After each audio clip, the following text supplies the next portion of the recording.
Welcome back to my channel. This is Nib TV again. So ngayon guys, may tatry naman akong i-repair na isang light bulb, LED bulb. Ito guys, tatry natin kung magagawa pa natin ang paraan para mapailaw. Kasi ang naging problema nito, hindi na umiilaw. Okay guys, pero bago tayo magsimula, isa muna maikling intro.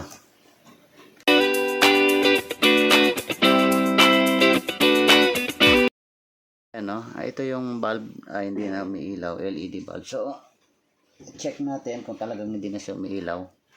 So, testingin natin guys. Sasaksak natin. Ito. Ito guys, ang kuhan dito, yung plug. Saksak natin dito. Ayan. Ngayon, subukan natin kung talagang hindi na siya umiilaw.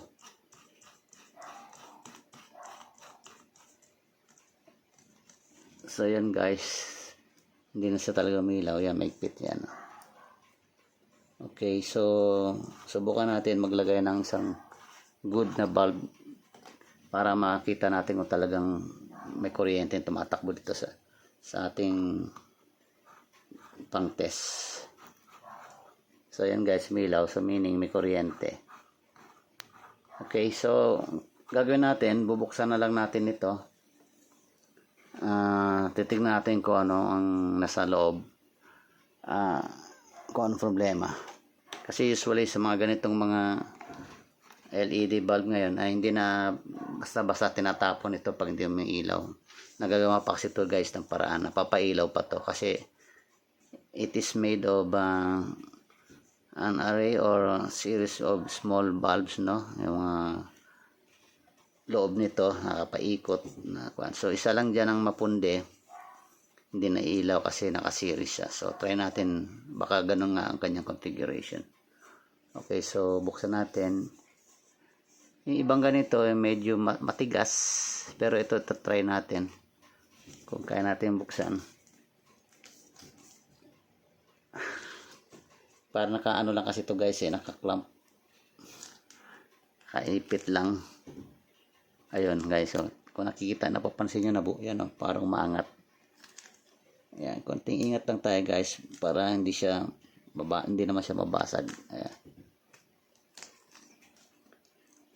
Ayan. So ganyan lang guys, para nakadikit lang pala siya. Ayan, meron lang siyang glue. So ito guys, yung sinasabi ko na mga series of small bulbs. So kung nakita natin guys, mukhang pundido guys. Ayan, nakita natin may mga hindi siya gano'n nakapokus, So ito, may nakapapansin tayo, may itim. So pag may itim guys, ibig sabihin yan, pundi na yan. Tsaka ito rin yata may nako. Ang problema nito guys, baka lahat ito pundi.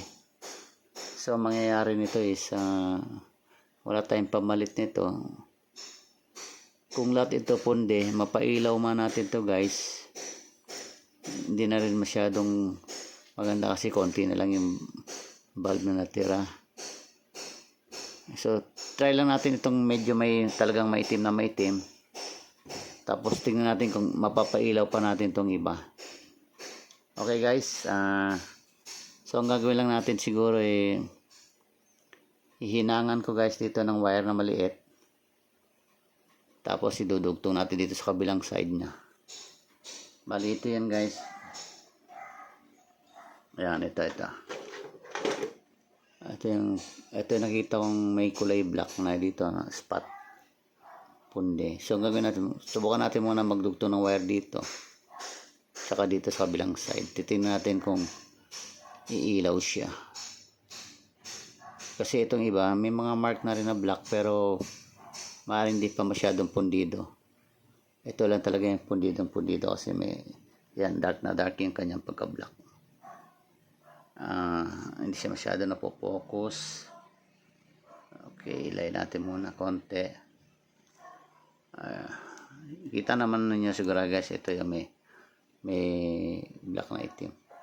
Okay guys, kunin ko lang aking panghinang, painitin ko muna. So, babalikan ko na lang kayo guys para hindi masyadong mahaba ating video. A few moments later. Uminit na siya, no? At ito na yung ating panghinang.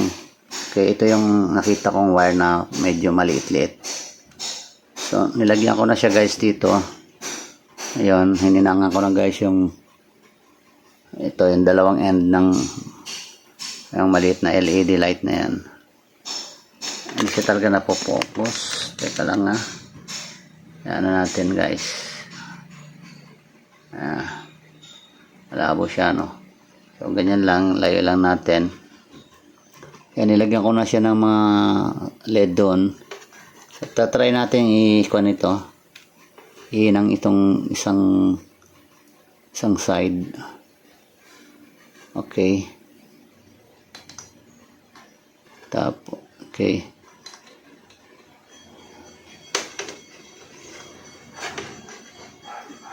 Kuha muna tayo ng LED.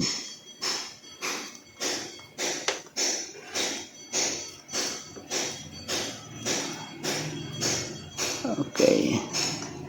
Kasi, ang reason nito kung bakit hindi na siya may ilaw, wala na siyang continuity, naputol na kasi ang isang bumbilya ibig sabihin na busted na. So, nawala ng continuity yung circuit. Lang, haya pa dumikit. Okay. Pwede natin tanggalin guys para siguro mas madali kasi pag maliit lang yung area na paghihinangan. So, tatanggalin natin muna yung bulb na yan para matanggal natin. Ito. Kasi pundi na yan. Ayan o guys. Pwede nang tanggalin. Tapos ito guys. Yan. Ito. Pwede nating hinang dito tapos doon sa kabila. So, tanggalin lang natin muna yung natira pa. Okay.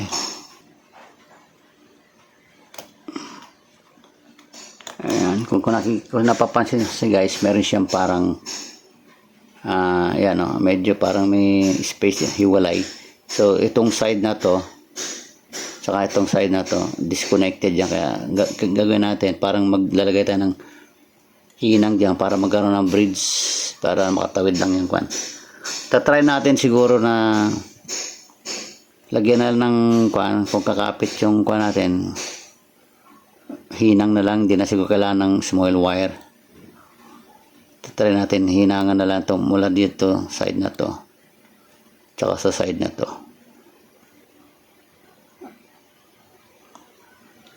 Yan.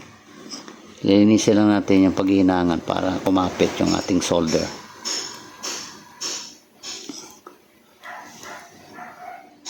So, yan. Hindi na siguro natin kailangan ng small wire. Basta magkaroon lang ng contact. Ayan. Tapos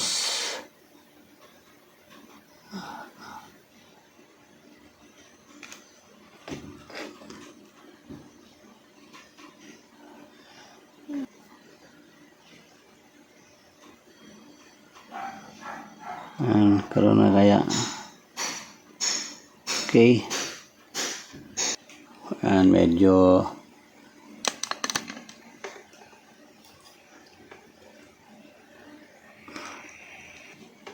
ayaw mag-focus yung camera natin.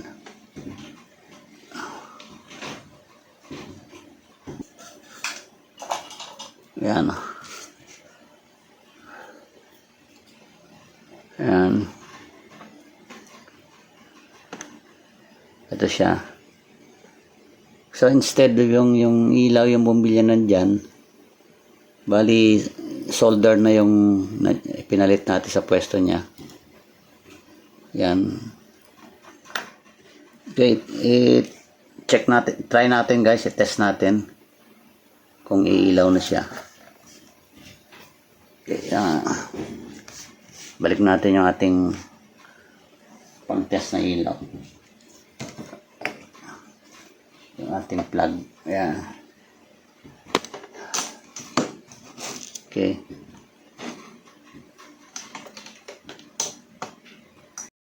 Ito. Bunutin muna natin guys yung ating solder. Bunutin natin yan. Tapos ito ngayon saksak natin.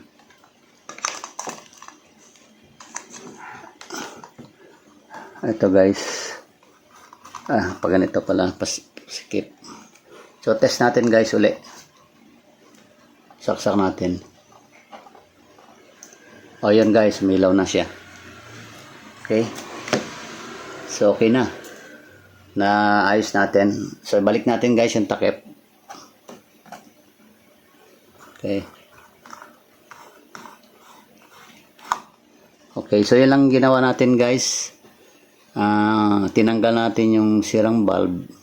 Yung may black spot. Kasi pag may black spot, ibig sabihin guys, pundi na. Yung darkness. Ito may mga medyo may paitim na rin, pero hindi pa naman sa talaga dark ang pagka-black. So, meaning okay pa yan. So, ilang ginawa natin, kiniskis natin dalawang end, tapos nilagyan natin ng solder para makatawid lang yung kuryente from this side to this side para mabuo yung circuit. Kailan naman hindi na siya guys mila kasi naka-series connection itong mga bulb na to. Itong mga LED light na to, LED bulb, naka-series. Kaya nung napundi yung isa, nagkaroon ng disconnection sa circuit.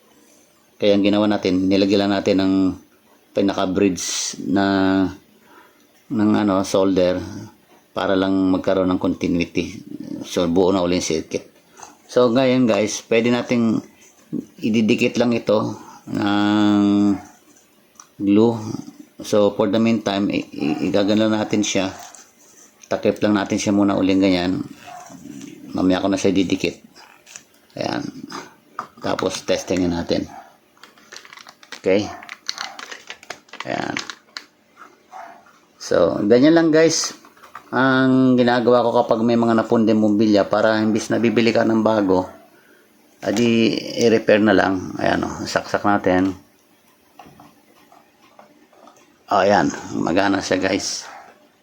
Okay.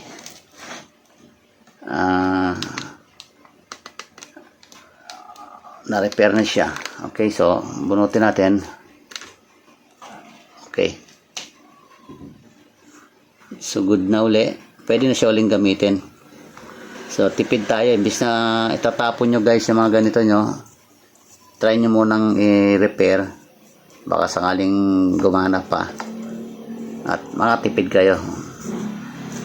Kasi yung iba, talagang pag halos lahat ng bubilya pundi na, talagang mapipilitan na kayong bumili.